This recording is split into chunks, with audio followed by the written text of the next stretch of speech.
धन्यकार जी। मैं यूके से आई हूँ, मैनचेस्टर से। काफ़ी अच्छा लग रहा है यहाँ पे समागम। आई थिंक 2 साल के बाद ही कर रही हूँ।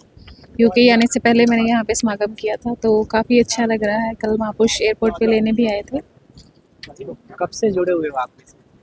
बचपन से ही मेरे पेरेंट्स थे इस मिशन से जुड़े हुए, तो उनके थ्रू ही फिर बचपन से ही हम इस मिशन से जुड़े हुए हैं। कैसा अनुभव रहा? काफ़ी अच्छा रहा है। आई थिंक अभी जैसे इसका जो इस समागम का जो विषय है आत्ममंथन, तो आई थिंक आज की जनरेशन को, आज के इस बिजी वर्ल्ड में वी नीड दैट। जब अंदर शांति हो तो बाहर भी सब अच्छा ही रहता है, क्योंकि आजकल की जो इतना स्ट्रेस है, एंजाइटी है, इतना बिजी इन्वायरमेंट है, तो आई थिंक वो peace of mind is very important. तो ये आपको उस चीज़ में भी हेल्प करता है अध्यात्म के साथ साथ। परिवार के साथ आए? मैं अकेले ही आई हूँ, मेरे पेरेंट्स भी आएंगे, वो यहीं पर रहते हैं, वो भी आएंगे, कल आएंगे वो। मनीषा। यूके से और कितने लोग लगभग? महापुरुष काफ़ी महापुरुष आए हैं। कल हमारे साथ ही आई थिंक 15-20 महापुरुष थे, और अभी और भी महापुरुष आ रहे हैं। ऑल ओवर द वर्ल्ड ही आ रहे हैं, कनाडा से, यूके से, अमेरिका से। सो किस तरह से इंतजार है उस पल का जब ममता जी आपके साथ? बिल्कुल उस चीज़ का तो हमें काफ़ी बेसब्री से इंतज़ार है। वो जब आते हैं तो बिल्कुल एक अलग उनकी एनर्जी रहती है, जो कि अभी मैं भी इसी थॉट से ही आई थी कि यहाँ पे आएंगे और वो सारी ढेर सारी एनर्जी लेके जाएंगे वापस यूके में। तो क्योंकि वहाँ पे भी काफ़ी बिजी रहता है, आपको पता ही है। तो लास्ट बार कब कर सकते? लास्ट ईयर वो यूके में आए थे, तब हमने उनके साथ यूके का टूर किया था। समागम शुरू होने वाला है 31 तारीख से, और उसकी तैयारी आप देख रहे हैं कैसे है? क्या लगता है यहाँ पे आने के बाद, क्या कुछ कहना चाहोगे? यहाँ सेवा जो सतगुरु ने हमें बख्शी है, वो तन से तंदुरुस्ती और मन खुशहाल, और धन से जितनी भी सेवा करोगे उतनी प्रफुल्लित होएगी। और हम नंकारी कॉलोनी से बिलोंग करते हैं, जहाँ पर हमारे सतगुरु माता सुदीक्षा जी महाराज का निवास स्थान है। हम वहाँ से आए हैं, और यहाँ पर जो जो सेवाएं दी गई हैं, वो सेवाएं सभी अपना तत्पर रहते हैं। अपनी सेवाएं जैसे भी दी जाती हैं उसी प्रकार सारे सेवाएं करते हैं। और जैसे जैसे यहाँ शुरू हो जाता है 3-4 महीने पहले सेवा का, और सेवा करते करते सभी अपना खुशहाल जीवन व्यतीत करते हैं। कुछ बदलाव आता है यहाँ पे आने के बाद? हाँ जी, बहुत बदलाव आता है, बहुत शांति मिलती है, बहुत अच्छा लगता है।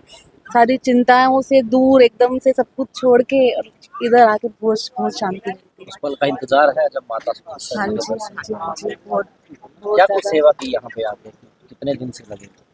दासी तो भी आज फर्स्ट टाइम आई है, और फर्स्ट टाइम सेवा लगी है दासी की, बहुत खुशी हो रही कहाँ है। से? निरंकारी कॉलोनी से। प्लेटफॉर्म पे जहाँ मिलते हैं वो ये जगह है। तो हम आत्ममंथन करें और सोचें, हम स्वतंत्र तो हैं, स्वतंत्र नहीं, किसी दबाव में नहीं।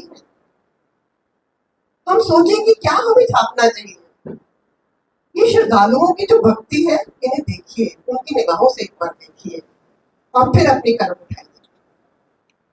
फिर लिखिएगा क्या आपका दिल कहता है लिखने के लिए। ये नहीं कि मेरे भाई बंधु ने ये लिखा तो मुझे भी लिखना है, उसने ये लिखा तो मुझे भी लिखना है। आप तो मंथन करके अपने हृदय से पूछिए कि मुझे क्या लिखना है और क्या नहीं। आप कहीं भी बाहर देखिए, अगर आपको जो वर्षों बरस से आ रहे हैं वो भी देखें कि कोई ऐसी आपको सर्विसेज बाहर की नजर आ रही, ये वॉलंटियर्स है, ये सेवा दल है, कभी देखिए सब बहुत अच्छे पौधों पे भी हैं, पर इन्हें पता है कि हम साल भर प्रतीक्षा करते हैं इस मौके। अगर हमारी इस यज्ञ में जरा सी भी आहुति बनी तो बहुत ही हम खुश नसीब होंगे। इसी प्रकार आप सबकी भी इस यज्ञ में आहुति, और आप यहाँ पर आए, आपका फिर बहुत बहुत शुक्राना। सतगुरु माता सुदीक्षा जी महाराज ने इस वर्ष हमें विषय दिया आत्ममंथन। तो यहाँ जो एक आत्ममंथन का महायज्ञ हो रहा है, जो यहाँ पर एक खूबसूरत दिव्य देवी नजारा बना हुआ है, वो सारे संसार तक पहुंचाने का आप माध्यम से बने हैं और बनेंगे, ये विश्वास है।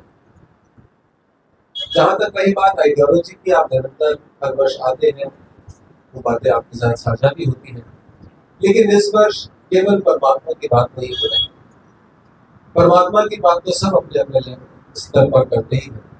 कोई राम राम जी कहता है, कोई जय श्री कृष्ण कहता है, कोई भगवान बुद्ध की आराधना करता है, कोई चर्च में जाता है, कोई हमारे इस्लाम को मानने वाले भाई मस्जिद में जाकर के सजदा करते हैं। सभी अपने अपने प्रकार से परमात्मा की स्तुति कर रहे हैं, मुबारक है। लेकिन इस वर्ष कहानी बाहर की नहीं है, कहानी है अंदर की। It is about the journey with it. बाहर देखना आसान है, अंदर देखना बहुत कठिन है। एक शायर ने कहा, जंगल जंगल ढूंढ रहा है मृग अपनी कस्तूरी को। जंगल जंगल ढूंढ रहा है मृग अपनी कस्तूरी को। कितना मुश्किल तय करना है खुद से खुद की दूरी को। दूसरी तरफ अगर हम देखते हैं वर्ल्ड ऑर्डर कैसे एकदम बदल रहा है, आदमी आदमी को नहीं पसंद करता, दूरियां बढ़ रही हैं, लेकिन आपके चित्रों द्वारा, आपके शब्दों द्वारा जो आप एक मानव के दिलों पे छा जाते हो, पहुंच जाते हो, वो फिर अपने जीवन में if you work like a catalyst for change, अभी परिवर्तन की बात कर रहे थे आदरणीय Rakesh ji. You are not only an information disseminator, you are not only a communicator, you are not only a motivator, you are not only a teacher, but you are a strong catalyst for a change.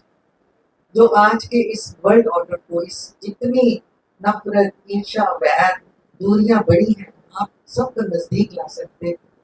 बाबा हरदेव सिंह जी कहा करते थे, एक नक्शे में एक state को diversify दिखाने में, डिस्टिंग्विश करने में एक बाउंड्री लाइंस है। They are not the dividing lines, but they are the uniting lines. तो आप एकता की ज्योति सबके हृदयों में सुसज्जित कर सकते हो, प्रज्वलित कर सकते हो। सदगुरु सच्चे पातशाह माता दीक्षा जी महाराज और निरंकारी राजपिता जी आज इसी सच्चाई का संदेश लेकर जो ये यज्ञ रच रहे हैं, जगह जगह विश्व में जा रहे हैं, इसीलिए कि यही पहचानने के लिए हम हैं कौन, पर्पस क्या है हमारा इस जिंदगी में आने का। कुछ वर्षों की जिंदगी है जिसके लिए आए, क्या हमने वो उद्देश्य प्राप्त किया कि नहीं किया। निरंकारी राजपिता जी तो कहते हैं, इन्हीं श्वासों में रहते हुए ही ये पॉसिबल है। इसी जीवन में सभी के लिए यह मौका है, सभी के लिए अवसर है। काला गोरा, ऊंचा नीचा, कोई जात नहीं, कोई पात नहीं, किसी भी देश का हो, कितना भी पढ़ा लिखा हो, अनपढ़ हो, झोपड़ी हो, महल हो, गाड़ी हो, बंगले हो, सबके लिए पॉसिबल है इस ब्रह्म ज्ञान की प्राप्ति। We have to realize ourself through God knowledge. ये मैसेज है Sant Nirankari mission is equal to Brahm Gyan. ब्रह्म ज्ञान लेने के बाद संसार की सारी जिम्मेदारियां निभाओ जी, पति के रूप में, पत्नी के रूप में, बहन के रूप में, भाई के रूप में, जितनी गृहस्थी की जिम्मेदारियां, बच्चे खूब अच्छे अच्छे आगे बढ़े, प्रोफेशनल डिग्री पे ले, संसार पे खूब मानवता का कल्याण। सतगुरु की सच्चे पातशाह की ऐसी टीचिंग्स जब हम ब्रह्म ज्ञान प्राप्त करने के बाद अपनी मानवता की सेवा में जुड़ जाते हैं, तो पता चलता है कि हम सब एक हैं। अव्वल अल्लाह नूर पाया, कुदरत ने सब बंदे, एक नूर के सब जग उपजिया, कौन भले कौन मंदे। सभी एक से एक जुड़े हुए हैं। ये एकता की मिसाल को लेके आगे बढ़ते चले जाएं। एक बार फिर सच्चे पातशाह इन सब भक्त जनों के, सज्जनों के, ये जो वेल विशर है, इनके प्रयासों में इतनी दिव्य शक्ति प्रदान करना कि इनके कलम से जो सच्चाई के, सद्भाव के, मानवता का संदेश सही तरह से जन जन तक पहुंचाने में इनकी कलम सक्षम हो, आपके परिवार सुखी हो। सतगुरु माता जी, निरंकारी राजपिता जी की तरफ से आप सबको बहुत बहुत आशीर्वाद। आपको जब अगली बार ने कहा रुक जाओ, तो उन्होंने एक ही बात कही थी कि मैं तो रुक गया हूँ, तुम कब रुकोगे।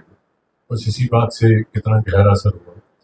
तो ये जितना सारा का सारा पर्पस है कि इतनी बड़ा आयोजन है वार्षिक निरंकारी संत समागम, ऐसे सिमिलर और भी हर कोई प्रयास कर रहा है। लेकिन मैं यहाँ के बारे में जो आपके चरणों में प्रार्थना कर रहा हूँ कि ये जितनी चीज़ें हैं, ये जो कुछ नज़र आ रहा है, एक होता है प्यार, एक होता है प्यार का एक्सप्रेशन, एक्सप्रेशन इज लव।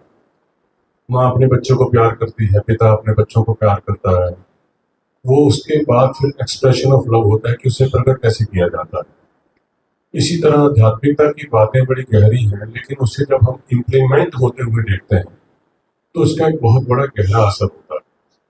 तो ये जो 4 दिन 5 दिन का वार्षिक संत समागम है, ये मुख्य इसका कार्यक्रम 4 दिन दोपहर को 3 बजे से लेकर के रात को 8:30 बजे जब सतगुरु माता जी के प्रवचन होंगे, तो भारत ही नहीं बल्कि विश्व के कोने कोने से आए हुए जब भक्त महात्मा, और ये ऐसा नहीं है कि जितने लोग आज से 10 साल पहले जुड़े थे वही संख्या है।